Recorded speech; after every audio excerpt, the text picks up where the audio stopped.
Ambati silks Kanchipuram sorry store now in Vijayawada. Exclusive పట్టు saris, సల్వాస్ and lehengas. నమస్తే రమ్మగారు. నమస్తే జయ. రమ్మగారు, పిల్లలకి సంబంధించి శ్లోకాస్ కూడా ఏదన్నా చెప్తే బాగుంటుంది అనిపిస్తుంది రమ్మగారు. చాలామంది విడిగా కూడా పర్సనల్గా కూడా అడుగుతున్నారు, రమ్మగారితో ఏమన్నా శ్లోకాస్ చెప్పించి దానికి సంబంధించిన అర్థం అంటే పిల్లలకి అనువుగా ఉండేలాగా. అంటే ఒక 2 ఏళ్ళు 3 ఏళ్ళు వచ్చిన దగ్గర నుంచి చెప్పచ్చు. ఈ లోపల కూడా కొంతమంది పిల్లలు ఫాస్ట్గా ఉంటారు, తొందరగా వచ్చేస్తాయి కదా. నోరు తిరిగేలాగా ఉంటే కొంచెం తేలికపాటి శ్లోకాలు చెప్తే ఇది పెద్ద అయ్యాక కూడా చేసుకోవచ్చు. అంటే నాకు స్పెసిఫిక్గా నాకు బాగా నమ్మకం ఉంది, ఆ శ్లోకాన్ని నమ్ముతాను నేను. ఓహో. చిన్నపిల్లలకి చెప్పడము, నా దగ్గర ఎవరన్నా 2-3 రోజులు ఉండడానికి వస్తే వాళ్ళకి ఒక శ్లోకం నేర్పించేస్తాం అనమాట. చెప్తూ ఉంటారు రటనగా. మనం ఈ శ్లోకాల వల్ల ఎలా అంటే పిల్లలకి ధైర్యం చెప్పడానికి బాగా యూజ్ అవుతుంది జయ. దేవుడి దగ్గర చదివిస్తాము, మామూలుగా చదివిస్తాము, ప్రయాణం అయ్యి వెళ్ళేటప్పుడు, ఎక్కడికైనా వెళ్ళేటప్పుడు, రోజు స్కూల్కి వెళ్ళేటప్పుడు కూడా మనం ఆ శ్లోకాన్ని చెప్పించవచ్చు. స్కూల్కి వెళ్ళేటప్పుడు, పడుకునేటప్పుడు. ఈ 2 సార్లు కనుక పిల్లలకి ఆ శ్లోకం చెప్పటం అలవాటైతే కనుక ఒక నియమం ఏర్పడుతుంది జీవితానికి. ఇప్పుడు అందరి పిల్లలు సంధ్యావందనాలు అవి చేయరు, అంటే అలాంటి అవకాశాలు ఉండవు కదా. ఎవరైనా సరే ఇవి చదువుకోవచ్చు. ఇప్పుడు ఇదే చేయాలి అన్న నియమం ఏమీ లేదు. మన జీవితానికి ఒక నియమం పెట్టుకోవటం. రెగ్యులర్గా దేవుడికి దండం పెట్టించే ప్రోగ్రామ్ చాలామంది ఇళ్లలోనే ఉంటుంది. స్కూల్కి వెళ్ళేటప్పుడు దేవుడికి దండం పెట్టుకుని వెళ్ళటం అందరూ చేసేదే కదా. ఈ ఒట్టిగా దేవుడికి దండం పెట్టడం కాకుండా ఆడపిల్లలైనా మగపిల్లలైనా ఒక శ్లోకోటానికి ఒక మంచి రాముడి శ్లోకం అనుకోండి. ఇప్పుడు ఈ రాముడు అంటే మనం అయోధ్య రాముడి గురించి మనం కథ చెప్పుకుంటామే, ఆ రాముల వారనే కాదు, అసలు రామ అనేదే ఒక అత్యద్భుతమైన మంత్రం, తారక మంత్రం అంటారు దాన్ని.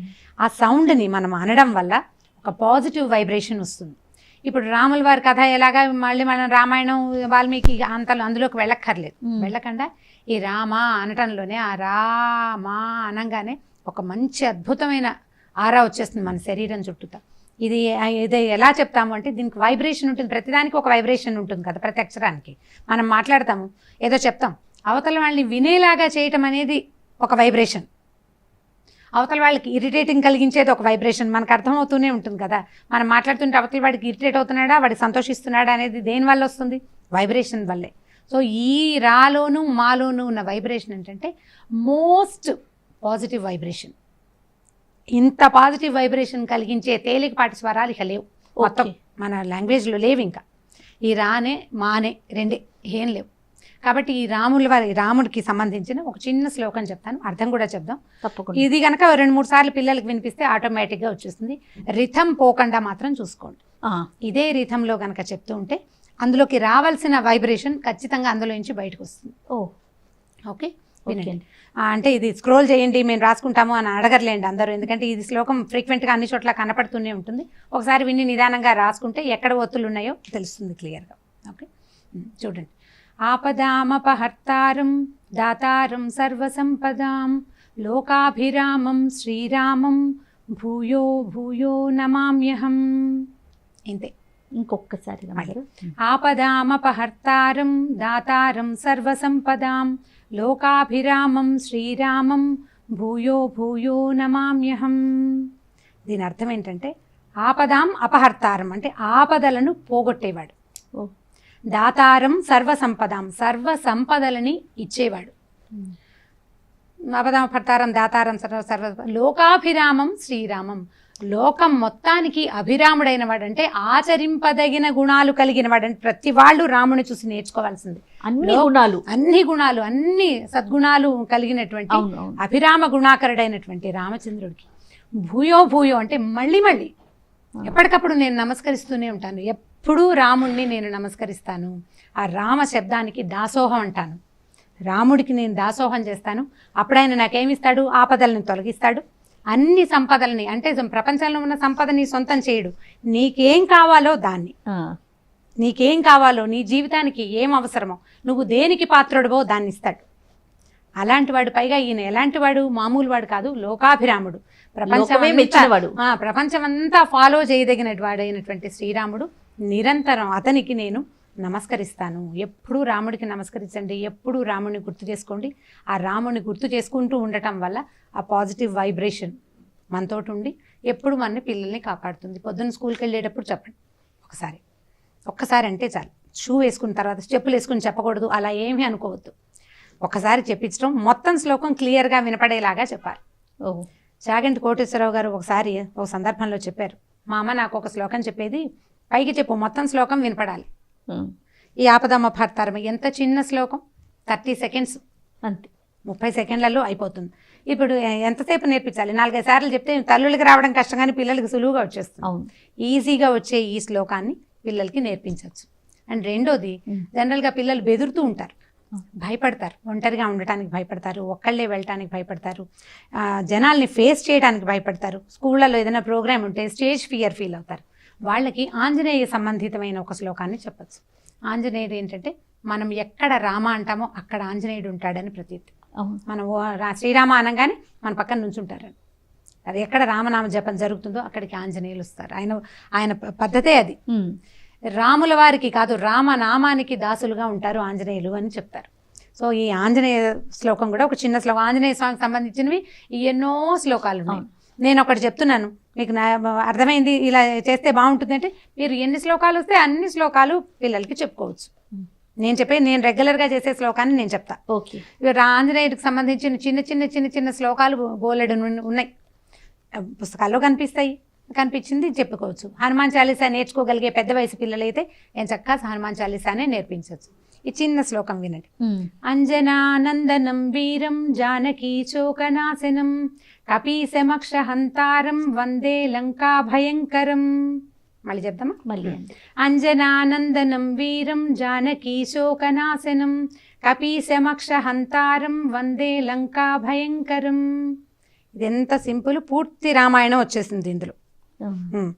అంజనానందనం వీరం, ఆంజనేయుడి తల్లిని గురించి చెప్తున్నారు ఇక్కడ. అంజనాదేవి యొక్క కుమారుడు, అంజనాదేవి కుమారుడు వీరుడు. జానకి శోకనాశనం, సీతాదేవి తాలూకు శోకాన్ని తొలగించాడు ఆయన. అంటే ఈయన సముద్ర లంఘనం చేసి రాముల వారి తాలూకు ముద్రికని సీతకు చూపించారు. కపీశమక్షహంతారం, కపీశుడు మామూలు వాడు కాదు, ఈయన ఈ వానరులలో చాలా గొప్పవాడైనటువంటి ఈయన. అక్షహంతారం, అక్షకుమారుడు అంటే రావణాసురుడు తాలూకు కొడుకు. ఆయన ఇది చేసినప్పుడు సుందరకాండ అన్నమాట ఇందులో మనం చెప్తున్నది. సముద్ర లంఘనం చేసి సీతాదేవిని చూసిన తర్వాత ఆయన అశోకవనాన్ని ధ్వంసం చేశాడు హనుమంతుడు. ఈ ధ్వంసం చేసినప్పుడు ఏం ఏమైంది, రావణుడు తాలూకు రకరకాల జనాలంతా వచ్చారు. వాళ్ళలో అక్షకుమారుడు అనే ఒక రావణాసురుడు తాలూకు కొడుకు ఆంజనేయుని పట్టుకోవడానికి వచ్చాడట. వస్తే ఈయన అక్షుణ్ణి చంపేశాడు. అక్షహంతారం వందే లంకా భయంకరం అంటే ఇది పూర్తిగా సుందరకాండే. ఈ లంకని కాల్చేశాడు ఆయన. లంకా దహనం జరిగిపోయింది కదా, సుందరకాండలోనే ఈయన ఏం చేశాడు, ఇక్కడ నుంచి వెళ్ళాడు, కాల్చి వచ్చాడు, సముద్ర లంఘనం చేశాడు. సముద్ర లంఘనం చేసి సీతాదేవిని చూశారు. సీతాదేవిని చూసిన తర్వాత ఆ అశోకవనాన్ని ధ్వంసం చేశారు. అక్కడి నుంచి రాక్షసులంతా వస్తే వాళ్ళలో కొంతమందిని చంపేసి చివరికి ఇంద్రజిత్ వచ్చాక అతనికి దొరికారు. బ్రహ్మాస్త్రానికి కూడా కట్టుబడక్కర్లేదు ఆంజనేయుడు, ఆయనకి ఏ అస్త్రము ఆయన్ని బంధించలేదు. మనం పిల్లలకి చెప్పేటప్పుడు ఇలాంటి విషయాలు చెప్పచ్చు. ఇలా ఏ వస్త్రంతోటి బంధింపబడిన ఆంజనేయుల వారు కేవలం బ్రహ్మాస్త్రానికి, ఆయన బ్రహ్మ మీద గౌరవంతో, అది కూడా రాజును చూడాలి, ఆయన దొరకకుండా చేయకూడదు, రావణాసురుడి దగ్గరికి వెళ్ళాలి కాబట్టి ఆ బంధనానికి లొంగి రావణుడిని చూశారు. చూసిన తర్వాత వాళ్ళు ఏం చేశారు, దూతని చంపకూడదు కాబట్టి ఈయన రాముల దగ్గర దూతగా వచ్చారు కదా, దూతని చంపకూడదు అన్న సంగతి కూడా రావణాసురుడు ఏమనుకోవాలి, ఈయన చంపేద్దామని ఆయన అనుకున్నాడు. కానీ ఇంద్రజిత్ చెప్పాడు, దూతోనవత్య, ఎప్పుడు దూతని చంపకూడదు. వాళ్ళ మాట మనకు చెప్పాడు, మన మాట వాళ్ళకి చెప్పాలి కాబట్టి దూతని బతికించే ఉంచాలి. అదే కదా మధ్యవర్తిత్వం. అయితే ఇప్పుడు ఆంజనేయుడు ఈయన వానరుడు కాబట్టి వానరులకి తోకే ఇంపార్టెంట్. అందుకని ఆ తోకకి గుడ్డలు చుట్టి నూనె పోసి దాని మీద నిప్పు పెట్టారు. నిప్పు పెట్టి, నువ్వు నిప్పు పెడితే నేను ఊరుకుంటానా అని మొత్తం ఉన్నదంతా కనపడిందని దహనం చేసేసాడు. ఈ లంకా దహనం చేయటం అనేది ఒక అత్యద్భుతమైన క్రియ. ఆయన లంకని దహనం చేసిన అశోకవనం మాత్రం కాలేదు, ఎందుకంటే సీతమ్మ ఉన్నారు కాబట్టి. ఆవిడ అక్కడ ఉండటం వల్ల ఆ సందర్భంలో సీతాదేవిది కూడా ఒక చిన్న సంఘటన చెప్తాను. ఈ లంక అంతా అంటుకుంది, అన్ని పక్కల నుంచి మండిపోతుంటే ఈవిడికి అర్థమైంది, అయ్యో ఈవిడు నా కోసం వచ్చాడు ఆంజనేయుడు, పాపం దూతగా వచ్చాడు, ఇతనికి ఏమైనా అయిపోతుందేమోనని ఆవిడ ఒక 4 శ్లోకాలు అగ్నిదేవుడికి చెప్పారట. ఎప్పుడు నేను నా కోసం వచ్చిన వాడిని, అతనికి ఏమీ జరగకూడదు, అతనికి తోక కూడా కాలకూడదు అని చెప్పి సీతాదేవి చెప్పిన 4 శ్లోకాలు ఎంత అత్యద్భుతమైన శ్లోకాలు అంటే సుందరకాండలో ప్రతి తల్లి వాటిని చదవాలని చెప్తారు. ఈ 4 శ్లోకాల్లోనూ ఏంటంటే, నేను సీతని, రాముడు భార్యని, ఆయనకి నా మీద ప్రేమ ఉంటే కనుక అది కాలకూడదు, ఆయనకి ఆంజనేయుడికి తోక కాలకూడదు అని చెప్పే 4 శ్లోకాలు వల్ల ఆంజనేయుడికి తోక కూడా అంటుకోలేదు. ఆయనకి తోకకి మామూలుగా వానరాలకి తోకకి వెంట్రుకలు ఉంటాయి, వెంట్రుకలు కూడా కాలలేదట. ఆయన తోక చల్లారిపోయింది, సముద్రంలో ముంచి చల్లార్చాడని కూడా ఒక కథ చెప్తారు. వచ్చి మళ్ళీ సీతను చూసి ఈ వార్తని అక్కడ చెప్పడానికి వెళ్ళాడు. ఇట్లా సీతని సంతోషపెట్టి అక్షకుమారిని సంహరించి లంకని పూర్తిగా దహనం చేసినటువంటి ఆంజనేయుడికి ఎప్పుడూ నమస్కరిస్తాము. అంటే ఇలాంటి ఉద్దండమైన కార్యాలు చేసిన వాడు మన వెనకాల ఉంటే భయం ఏముంది? ఇంకా అతను మనతోటి ఉంటే ఇక భయం లేదు కదా, మనకి ఎప్పుడు ధైర్యంగా ఉంటుంది.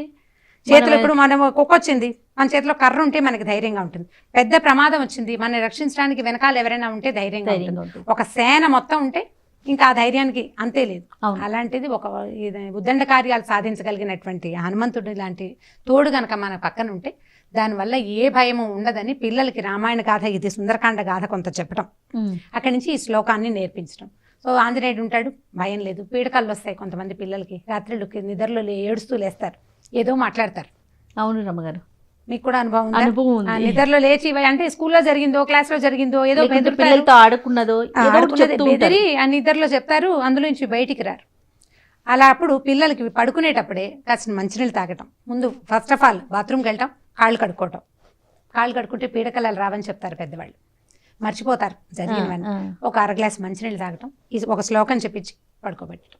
ఈ 2 శ్లోకాలు కనుక మనం చెప్పించామనుకోండి, ఒకటి ఆంజనేయుడిది, రెండోది రాముల వారిది. ఆంజనేయుడికి శ్లోకం చెప్పిన తర్వాత ఆయన వచ్చి వీడు రామ అంటలేదని ఆయన కష్టం తోస్తుందట. అందుకని రాముల వారి శ్లోకం కూడా ఒకటి చెప్తే ఓ వీడు మనవాడేనని, వీడు మన చుట్టమేనని మన పక్కనే ఉంటాడు. ఎప్పుడు మనతోటే రాముల వారు ఉండాలంటే, లేదా ఆంజనేయుల వారు ఉండాలి. వీళ్ళిద్దరు అవినాభావ సంబంధం ఉంది. రాముడిని పిలవంగానే ఆంజనేయుడు వచ్చి నుంచుంటాడు, ఆంజనేయుడిని పిలిస్తే మనం ఖచ్చితంగా రాముల వారిని పిలవాల్సిందే, లేదా శ్రీరామ అని చెప్పించడం. ఈ శ్లోకం చెప్పిన తర్వాత శ్రీరామ అంటాం అంటే చాలు. ఈ 2 మనకి ధైర్యాన్ని, పిల్లలకి పాజిటివ్గా, అంతకంటే ఏం లేదు. అంటే ఇలా డిపెండెన్సీని నేర్పించడం ఏంటి, మనుషుల మీద డిపెండెన్సీ కంటే ఒక శ్లోకం మీద డిపెండెన్సీ మంచిదే. అండ్ పాజిటివ్ వైబ్రేషన్ వస్తుంది, దానివల్ల పిల్లలు ధైర్యంగా సాహసోపేతంగా ఉండగలుగుతారు. ఉట్టి ఇతిహాసం అంటే ఉట్టి ఈ శ్లోకమే చెప్పటం కాకుండా మీరు చెప్పినట్లుగా ఆ సంఘటన కూడా చెప్తూ ఉంటే ఆ క్యారెక్టర్స్ కానీ అప్పుడు జరిగిన సంఘటన కానీ ఆటోమేటిక్గా పిల్లలకి అదొక వైబ్రేషన్ వచ్చేస్తుంది. అంటే రోజు చెప్పక్కర్లా, ఒక 2-3 సార్లు సందర్భంలో చెప్పామనుకోండి, శ్లోకం చెప్పేటప్పుడు చెప్తే ధైర్యంగా ఉంటారు. రాముల వారి గొప్పతనం తెలుస్తుంది, హనుమంతుని గొప్పతనం తెలుస్తుంది, సీతమ్మ గురించి తెలుస్తుంది, రామాయణం తెలుస్తుంది కదా. భయం వేసినప్పుడు ఈ శ్లోకం చదువుకో, నేను వచ్చి నీ పక్కన నుంచుంటాడు, మనకేం భయం ఉండదని చెప్తాం. కొంతమంది పిల్లలు విజువల్గా వెతుకుంటూ ఉంటారు కదా, ఎక్కడైనా ఉన్నాడేమో, ఖచ్చితంగా ఉంటారు, మనకు కనపడకండి. Right, thank you so much Ramma గారు.